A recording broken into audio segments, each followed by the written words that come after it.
Ay nako, mga Boca Tribs, talagang magpahanggang sa ngayon, hindi pa rin sila tumitigil ng kinaka-fake news laban po kay Pangulong Bongbong Marcos. Lahat na po yata ng mga fake news ginawa na nila. Kung natatandaan po ninyo, yun pong di umano ay video ng pagko-cocaine ni Pangulong Bongbong Marcos.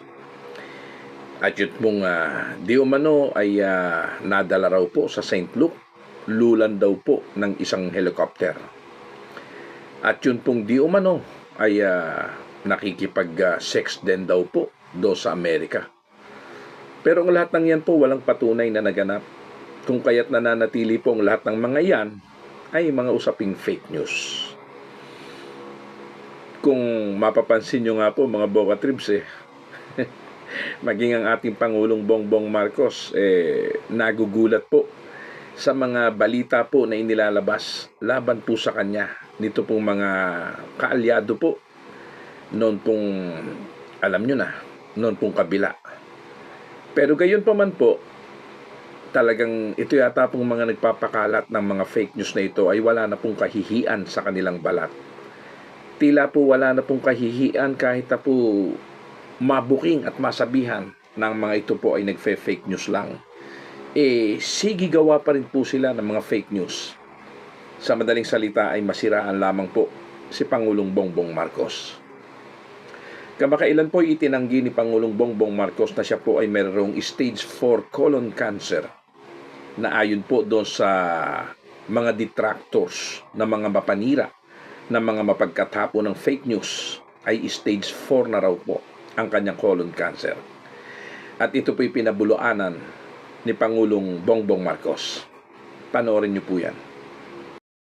Kanya nga mga espekulasyon na may sakit si Pangulong Bongbong Marcos, diini Palace Press Officer, President PCO Undersecretary Claire Castro, maayos nga ang lagay ng Pangulo. Sa katunayan niya, pangungunahan pa ng punong ehekutibo ang oath-taking o panunumpa ng mga vice-alkalde sa Malacanang ngayong hapon. Payo pa niya sa mga mamahayaga, huwag basta maniwala sa mga post sa social media. So yan mga Boca Tribs, bilang pagpapatotoo, nagsalita na rin po si Pangulong Bongbong Marcos tungkol po sa issue niyan pong sinasabing ipinasok daw po agad-agad sa ospital nang dahil po sa stage 4 na colon cancer.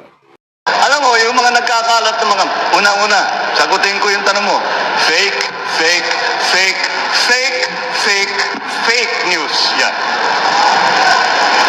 Ang lumalabas lang dyan, eto mga desperado, nag-iimbento na lang na istorya para gumawa lang ng gulo.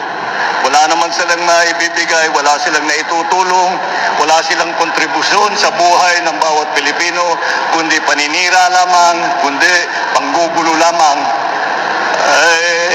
Kaya't huwag po natin, kailangan maingat po tayo. Huwag tayo masyadong naniniwala kung wala namang pruweba na sa kanilang mga sinasabi. Dito sa issue na ito, ulit, fake news. Yan ang pinakamasamang halimbawa ng fake news na kinakalat ng ating mga kung sino-sino man sa social media. Samantalang nililinaw po naman ng tagapagsalita po na si Attorney Claire Castro na ito po'y pawang mga katang-isip at hindi po dahil sa stage 4 colon cancer kung kaya't na-hospital po si Pangulong Bongbong Marcos. Ito po'y bahagi po ng special o SOP. Yan ha. Ito po ay kinakailangang maganap kapag po mayroong nararamdaman ng isang Pangulo, agad-agad po sila po ay dinadala para po ikonsulta kagad sa tanggapan po ng paggamutan. Sapagkat alam nyo naman po ang kalalagayan po ng isang Pangulo. Kaya't mga Boca Tribs, doon po sa mga issue na nagpapalaganap na naman po ng mga usapin na may kinalaman po doon po sa stage 4 colon cancer ni Pangulong Bongbong Marcos, huwag po ninyo paniwalaan. Fake news po yun. Pakakatandaan nyo po, ako naniniwala na matatapos po ni Pangulong Bongbong Marcos ang kanya pong termino bilang Pangulo ng ating bansa. Yan po ang aking paniniwala. At yun po na may sarili kong opinyon, sarili ko pong pag-iisip yun. wala pong pananagutan ng kahit na sino roon sapagkat yun po ay sarili ko. Kaya't mga Boca Tribes, baka naman po pwede kahit po papaano, maglabas na po tayo ng mga balitang totoo. Dahil kahit naman po totoo o hindi ang sinasabi ninyo na may colon cancer stage 4 si Pangulong Bongbong Marcos, hanggat hindi po siya pumapanaw, siya pa rin po ang Pangulo ng ating bansa. Hindi po yun makakaapekto o makakasira sa kanya. Kaya mga Boca Tribes, muli po, magsabi naman po tayo ng totoo. Yun pong pawang katotohanan lamang. Sapagkat taong bayan din po at kapwa po natin mga Pilipino ang nanonood at nakikinig at mga kasama nyo rin po sa inyong alyado.